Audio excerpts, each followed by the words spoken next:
Welcome to the NatWest ESG Horizons podcast series, the series where we put a spotlight on our customers, highlighting new sustainability initiatives, opportunities, and perspectives. And in doing so, we hope to inform and inspire you, broadening your ESG horizon.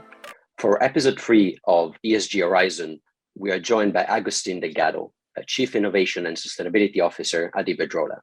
So Iberdrola is a global energy leader that holds the title of being the #1 producer of wind power and one of the world's biggest electricity utilities in terms of market capitalization. In this episode, we'll be discussing green hydrogen and how Iberdrola's project Puertollano is helping advance its technological maturity and making it a solution for efficient decarbonization in the midterm. So Agustín, to jump right into it, can you please give us some background on the development of green hydrogen so far? Yes, sure, Pietro. So it's true that when we start thinking about hydrogen, we should make ourselves the question, it is, what is the problem that hydrogen is going to solve, right? And I would say hydrogen will be a nice energy carrier that will solve two problems.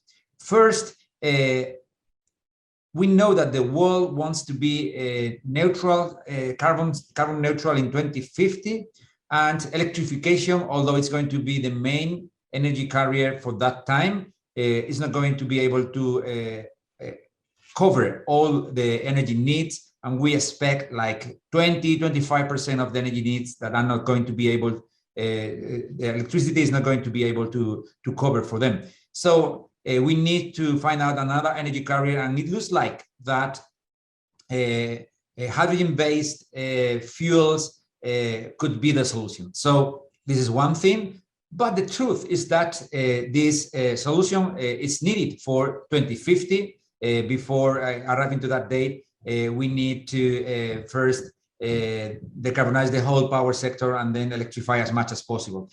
The other solution in which hydrogen is required, it is to decarbonize some sectors today that emit CO2 because of the hydrogen production that we have today with fossil fuels, both with coal and natural gas through steam reforming. So you have to bear in mind that there is like 9 kilos of CO2 per every kilogram of hydrogen. And in the world, we are producing 80 million tons of hydrogen. So the emissions linked to the hydrogen production today are similar to a country like Germany. So we need to start decarbonizing all those emissions, and it's very interesting. And we can find different industries in which we can do that, like refineries or fertilizers or chemistry. The other point, and maybe we can talk about that later, it is the possibility that hydrogen offers to decarbonize some sectors like steel and other industries and help in the decarbonization of those sectors. And I think this is also interesting, and this is the reason why a company like Iberdrola is so interested. Thank you, Agustín. And I think you mentioned there that there are, of course, a number of challenges intrinsically linked to this technology, but also great opportunities. And you mentioned a couple of sectors there that would really benefit from the development of green hydrogen technologies. Can you elaborate a little bit more on why is that, in particular with regards to refineries, chemistry, and fertilizers? Sure.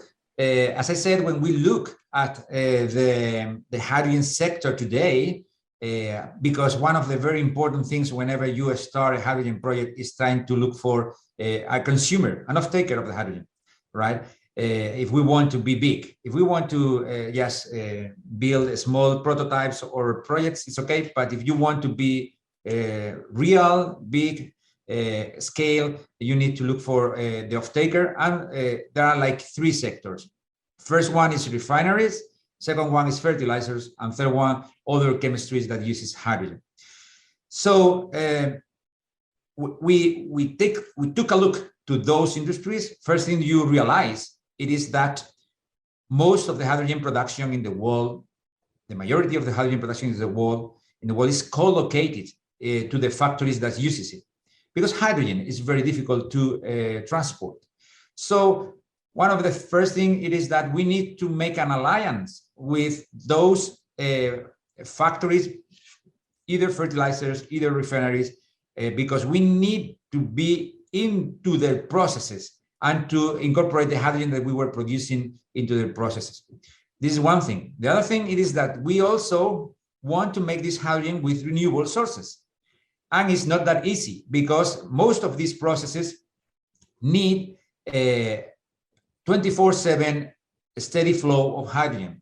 So you have to be able to produce steady flows of green hydrogen with renewables, and this is not that easy. And this is one of the things that we are learning in our Puertollano project, how to produce this.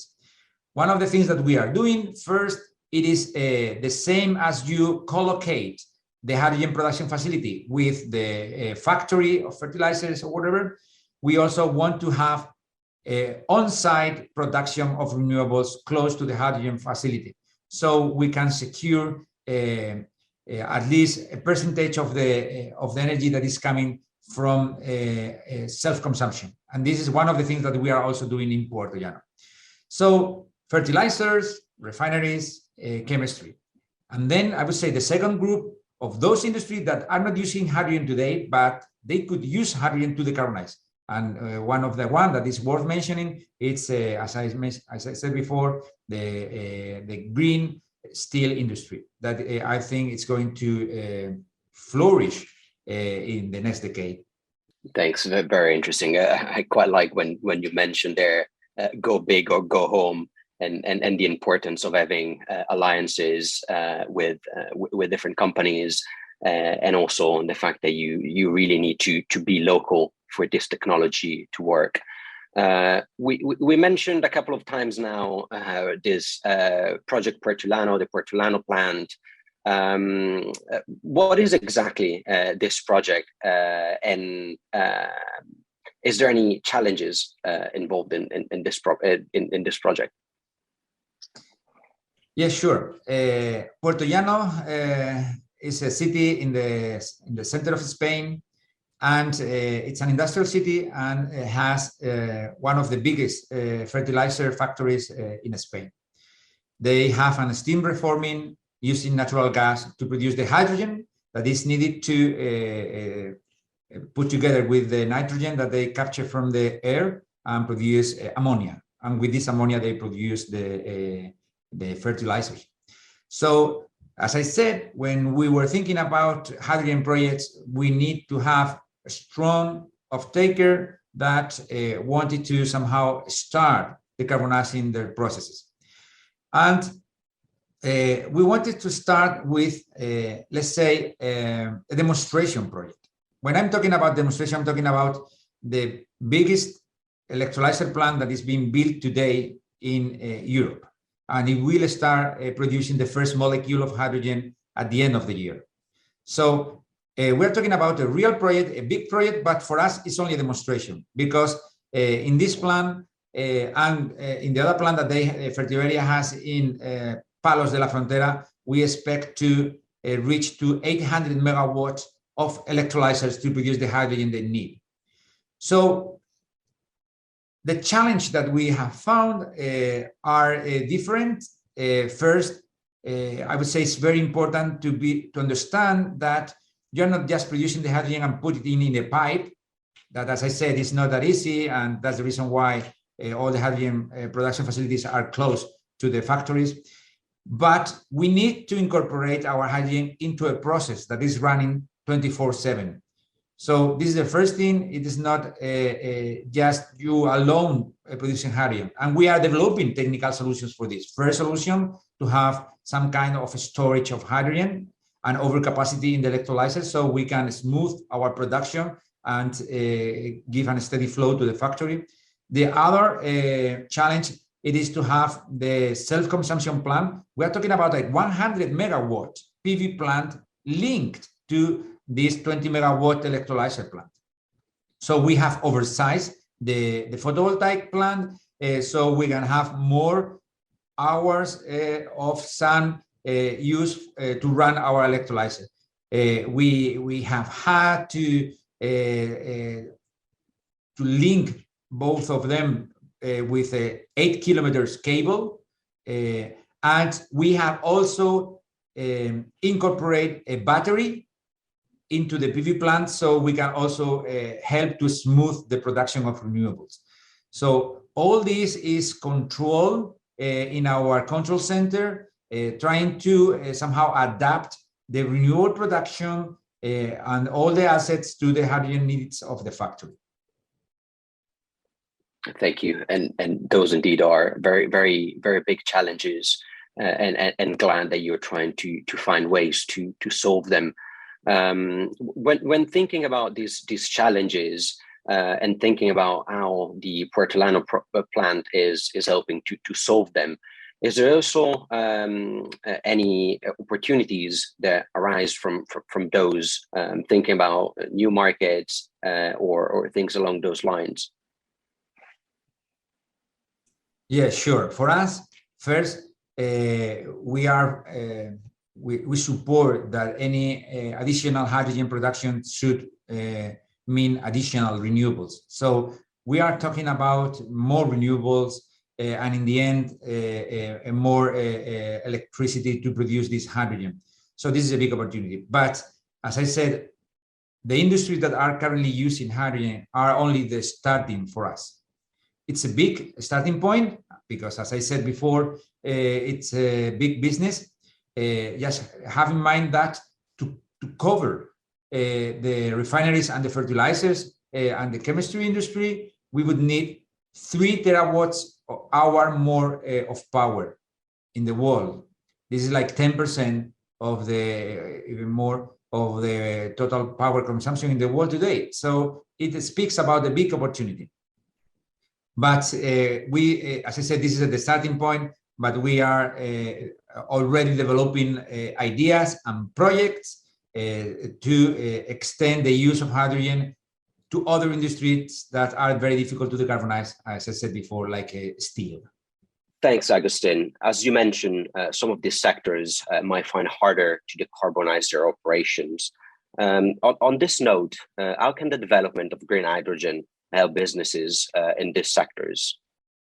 Yes, the idea it is that if we look at all the sectors in a global perspective, there are industries that are very difficult to decarbonize. We have been in conversations with steel companies, with tiles companies, those who produce tiles for constructions that are using natural gas today.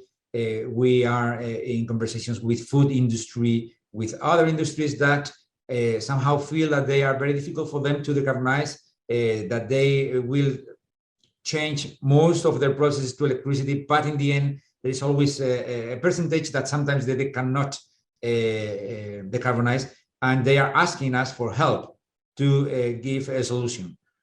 As I said, we are at the infancy of this industry. We will start producing projects and concepts that will for sure need to evolve. We have to create a scale in the industry to reduce the cost of the electrolyzers, the hardware, and everything. And we also need to work hard to reduce as much as possible the cost of the renewables. So the total cost, what we call LCOH, the levelized cost of hydrogen, goes below the cost of the gray hydrogen, making it competitive for all these industries. So we are developing the solutions. I feel that we are today in the hydrogen space the same as we were in the year 2000 with renewables. And in 20 years, we were able to create an industry that is competitive and is growing and is the big hope for the world to decarbonize. And I think that if we do the same with hydrogen in 20 years, it will be a competitive solution and a tool that the world will have to decarbonize and achieve this net zero for 2050. Thanks, Agustín. That's incredibly fascinating. As you say, these are very big projects with a long-term view and ambition. Now, big projects obviously require financing. So linking back to that, how did you finance the Puertollano project? And perhaps following on that, how can we make these projects financially sustainable going forward? Yeah, this is an interesting question. Well, the Puertollano project, we are doing it ourselves. We wanted to demonstrate the technology, and well, it's an investment for us to prove that we are able to do the biggest projects. It's true that today the cost of hydrogen, of green hydrogen, is higher than the cost of gray hydrogen, and we think that scheme supports. Some kind of support is going to be needed for some time, smart support in terms of contract for difference or whatever, to help the industry to go and write down the learning curve and reduce the cost for different years. We need to commit as industry to reduce the cost. It's not a matter to keep the support as forever, but it's to reduce the cost. This is the goal. And the other important part that we need to explore more and more, it is the possibility for customers to be willing to pay a premium to use for using or having a decarbonized product in the offering to the customers, right? So just as an example, a car made of green steel would increase its cost in just less than 100 euros. Are there customers willing to pay for a car that in the life cycle assessment of the CO2 footprint has not emit because of the steel? Probably you will find them. So we need to find support from the governments, and we need to find niche markets of people that is willing to pay for this premium and help the industry to write down, as I said before, the learning curve. Thanks. That's very interesting indeed. And thinking about the next project in the pipeline and reflecting on the project Puertollano, were there any specific lessons that you learned that we will perhaps implement in the next phase of this technological advancement? Well, first thing, it is that you need to work very closely with the electrolyzer manufacturer. The industry, it's starting, will grow very much in the next years.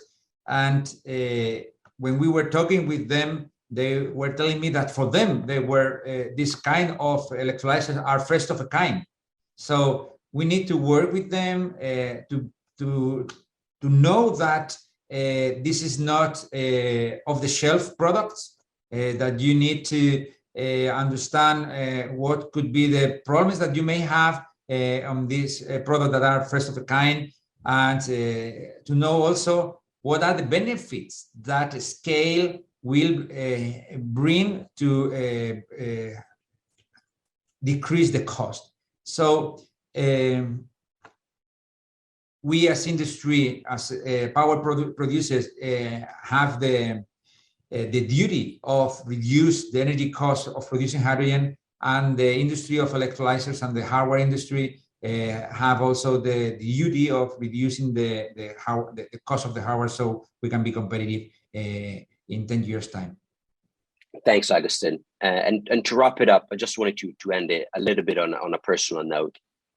We mentioned in a couple of occasions that production of good that relies on green hydrogen can come at a little bit of a premium in terms of price. You talked about cars manufactured with steel produced using green hydrogen. And before that, when we were talking about it offline, you also mentioned this concept of a carbon neutral beer. I'm not sure if you're a beer drinker, but how much would you be willing to pay for a carbon neutral beer? Yes, I love beer. And I would say that I would be one of the customers willing to pay in any brand a premium of 5 or 10% for having a beer that I know that the global footprint of producing this beer has been neutral. So, and I have tested with all my friends that also love beer, and they all would be willing to pay this a bit more to do the same. And it's not just for CO2, but it's something that is happening in other market segments. The same for those products that take care of animal health, and or for those products that have been made with less chemistry or whatever. So we think that we can add to the segment of the products that are considered sustainable in this regard, because they produce, they have been done with less CO2 emissions to the atmosphere. Very, very, very good. And I will echo some of those comments. Thank you very much, Agustín. And it's been a pleasure to have you on the podcast today. And thank you very much for taking time off of your busy schedule. There is a lot to take away from this, from my perspective, and the work Iberdrola is doing with regard to green hydrogen, I think is really fantastic. As we discussed, green hydrogen is one of the most effective ways to reduce carbon emissions and to care for our planet, especially for industries such as refineries, chemistry, fertilizer, when looking at the medium term. I found it quite interesting also to see that we are making real progress on the advancement of this technology, and project like the Puertollano Plant gives us hope for what is coming up in the future, and hopefully we can reach a critical mass of green hydrogen adoption going forward. And finally, I personally quite like the idea as well of a carbon neutral beer, and I would personally be a buyer for sure. And I find it quite interesting to see that there we're really combining multiple aspects. You are decarbonizing on the one hand, but at the same time you're creating new opportunities for the community, and you're creating new markets as well. Thank you very much. Thank you for listening to the NatWest ESG Horizon podcast series. We hope you find this episode informative. We very much welcome your feedback and questions. Please email us at sustainablefinance@natwestmarkets.com. Thank you.